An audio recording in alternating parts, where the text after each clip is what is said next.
Effect of opportunity cost on decision making. तो decision making में effect क्या होता है अपॉर्चुनिटी कॉस्ट का? यहाँ पर आपको एक तीन तो आपके एजेंट्स है, कंज्यूमर, प्रोड्यूसर और गवर्नमेंट, और इसके अलावा वर्कर्स के हवाले से भी केसेस बना के दिए हुए हैं।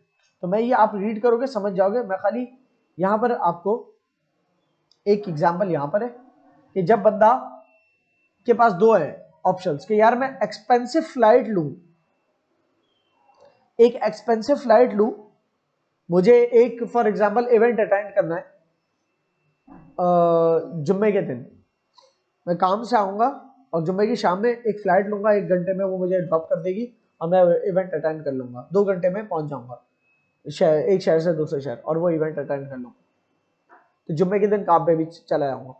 दूसरा ऑप्शन ये है कि मैं बाय रोड ट्रेवल करूं और मेरी रोड की ट्रांसपोर्टेशन कॉस्ट तो लगेगी, लेकिन मेरी काम की छुट्टी होंगी 2 दिन की, तो काम की 2 दिन की छुट्टी से जो मेरी वेजेस आती वो लूज कर जाऊंगा और बाय रोड जाऊंगा। ठीक है ना? तो एक्सप्लिसिट कॉस्ट क्या है बाय रोड ट्रेवल की कि मेरी 2 दिन की छुट्टी की तनख्वाह कटेगी, और इम्प्लिसिट कॉस्ट भी है कि यार इतना लंबा सफर, थकन वगैरह वो तो है ही। अगर मैं 2 दिन जुम्मे के दिन तक भी काम पे चला जाऊं और उसी शाम की टिकट पकड़ूं और उसी शाम को जाऊं तो एक्सपेंसिव पड़ेगा। तो अगर मैं फ्लाइट के जरिए जा रहा हूं तो गोया टिकट एक्सपेंसिव है, लेकिन उसके बदले अगर मैं ट्रेन के जरिए जाऊं या रोड के जरिए बाय रोड जाऊं तो 2 दिन में अगर मैं पहुंच पा रहा हूं तो उससे क्या नुकसान है मुझे? 2 दिन की वेजेस कट रही है मेरी। ठीक है, तो दोनों डिसीजन में फिर आप जो भी चूज करोगे उसके दूसरी तरफ का नुकसान आपको दिखेगा।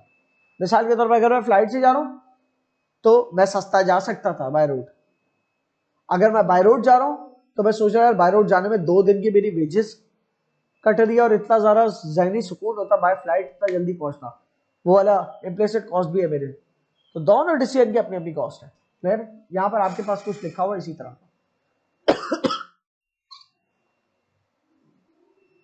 हर एक केस को लेकर यहां पर एक मिसाल है। फॉर एग्जांपल रिक एक वर्कर है, उसको 2 जॉब ऑफर्स हैं।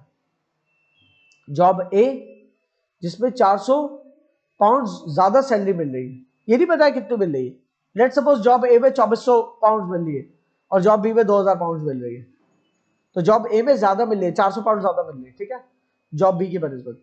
How ever the latter allows working from home, लेकिन जो जॉब बी है, लेटर मतलब बाद वाली जॉब बी, वो वर्क फ्रॉम होम भी अलाउ कर रही है। अब आप चेक करो, एक दिन का कम्यूट कहते हैं काम पर आने जाने के रास्ते को, एक दिन का कम्यूट जो है वो वन साइड $10 का पड़ता है।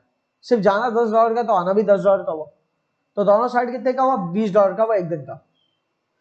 22 दिन का कितने का हुआ? 440 $440। ठीक है ना? अच्छा, ये पाउंड का साइन नहीं है, यहाँ डॉलर्स का लगाना, वरना बिल्कुल सीन ही चेंज हो जाएगा। ये डॉलर्स है, तो $440 आने जाने पे खर्च हो रहा है। 400 ज्यादा सैलरी जरूर है, $400 पाउंड नहीं है, $400 ज्यादा सैलरी जरूर है, लेकिन 440 पर आने जाने में भी तो खर्च हो रहा है, इससे बेहतर जॉब भी है। क्लियर हुई कि जॉब बी में भले 400 कम है सैलरी, लेकिन आने आने में खर्चे खत्म तो नहीं हो रहे ना। तो chooses job B as he can save $440 on commutation. ठीक है, बाहर ये तीनों आप ये पढ़ेंगे, हर एक का केस दिया हुआ है तो पूरा पूरा पढ़ेंगे, सिनेरियो, उसके अंदर अपॉर्चुनिटी कॉस्ट की सूरत क्या है और फिर वो डिसीजन क्या लेता है उस बेसिस पे। ठीक है, तो आपका अपॉर्चुनिटी कॉस्ट का टॉपिक खत्म हो गया।